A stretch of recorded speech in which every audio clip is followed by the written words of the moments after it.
Hello and welcome back to another Rush Duel Links deck profile. Today we're taking a look at Jointech with the Jointech Press Rush skill.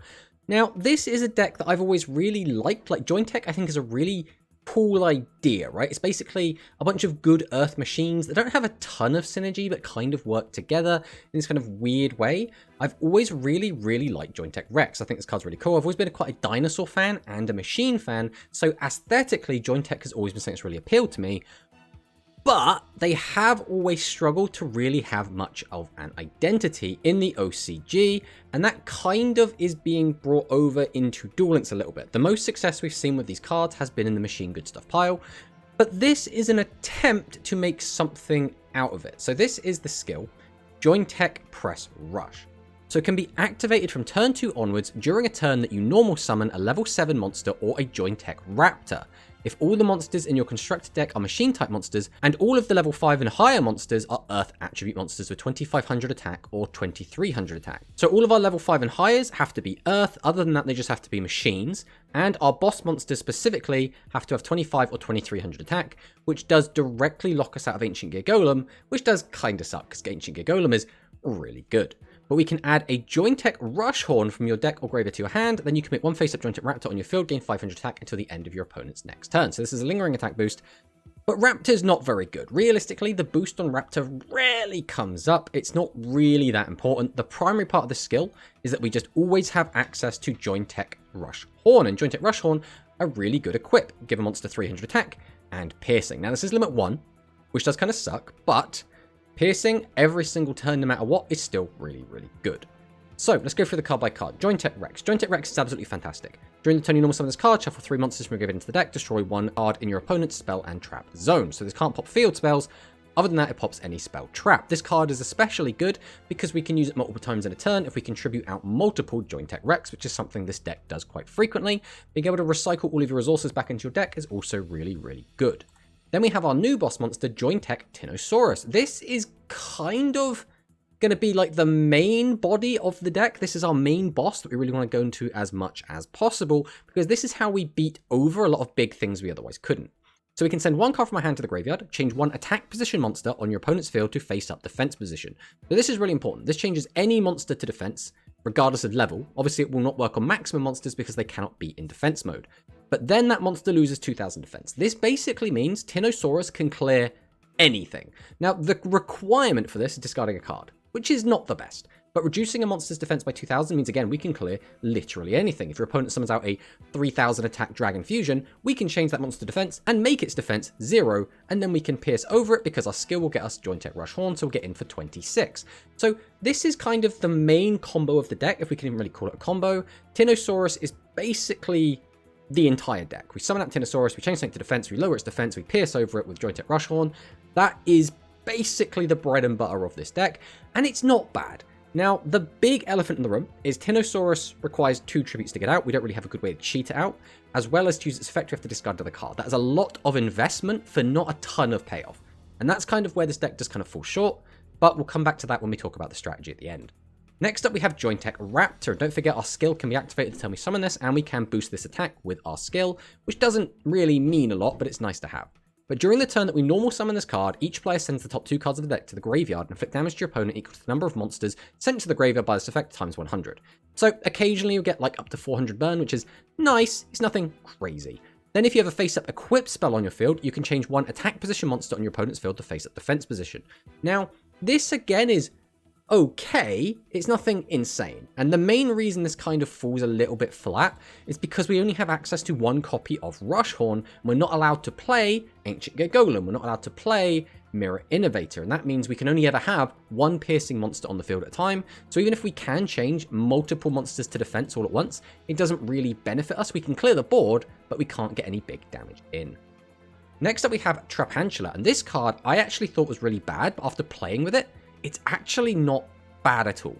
So if your opponent has 2 or more spell traps on the field during the turn that you normal summon this card, so already it's like your opponent has to have 2 spell traps. That's actually not too difficult to happen naturally, but we can also use Jointech Leo to force spell traps onto our opponent's board, which in turn does turn on Trapantula, so there is a little bit of synergy there.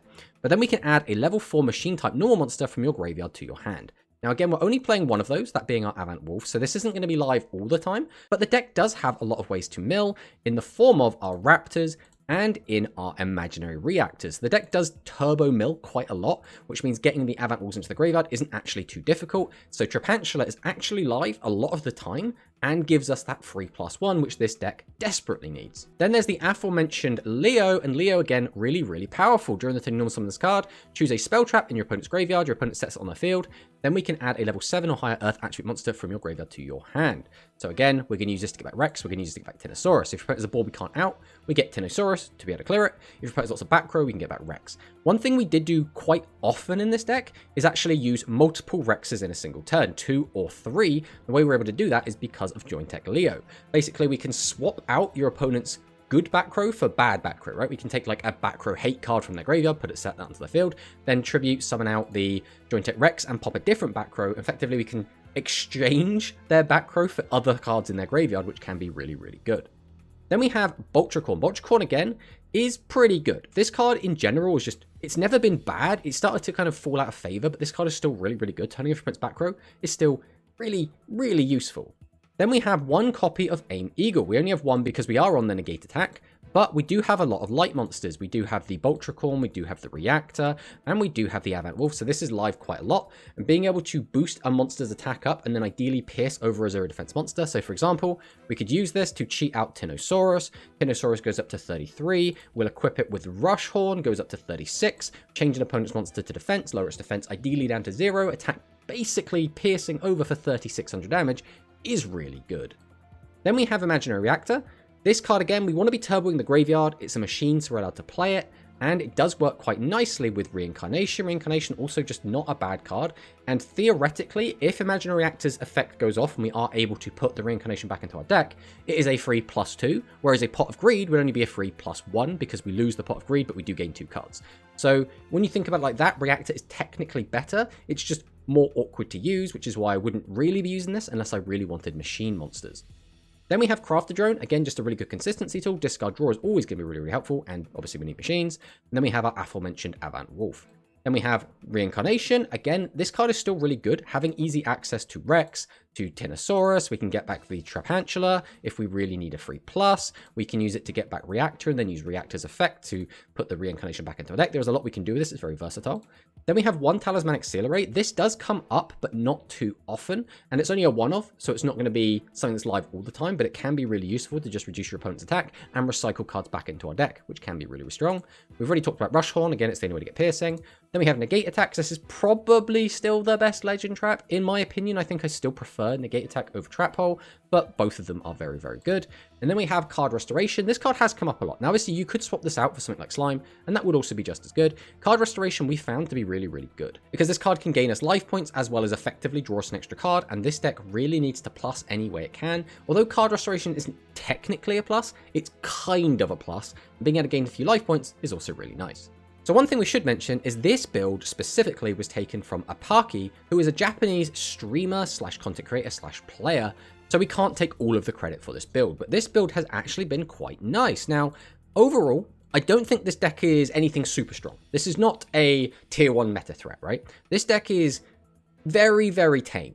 For the most part, I would say this deck feels a lot weaker than just the machine good stuff pile, because although we do have a lot of cute little things we can do, for example, using the Tyrannosaurus to change something to defense, lower it, and then pierce over with Rush Horn, it means we can't play, again, we can't play Mirror Innovator, we can't play Ancient Gear Golem, we can't play the really strong cards to have multiple giant guys or multiple big piercing attacks all in a single turn. So the deck does feel a little bit tame in comparison. That being said, this deck did overperform in terms of my expectations. I was expecting this deck to be really, really bad. This deck did feel a bit weak, but it did not feel as bad as, for example, the Sea Serpent list that we were playing last time. This deck, overall, felt kind of fine, but it's way too fair. Obviously, not being able to get a ton of damage all at once does kind of let the deck down, but it's pretty good at breaking boards. The deck is actually quite fun to play. But again, I wouldn't say this is a particularly strong deck, and I wouldn't recommend you take this to a tournament or play this in the GRF. But let's find some replays so I could show what I've been talking about.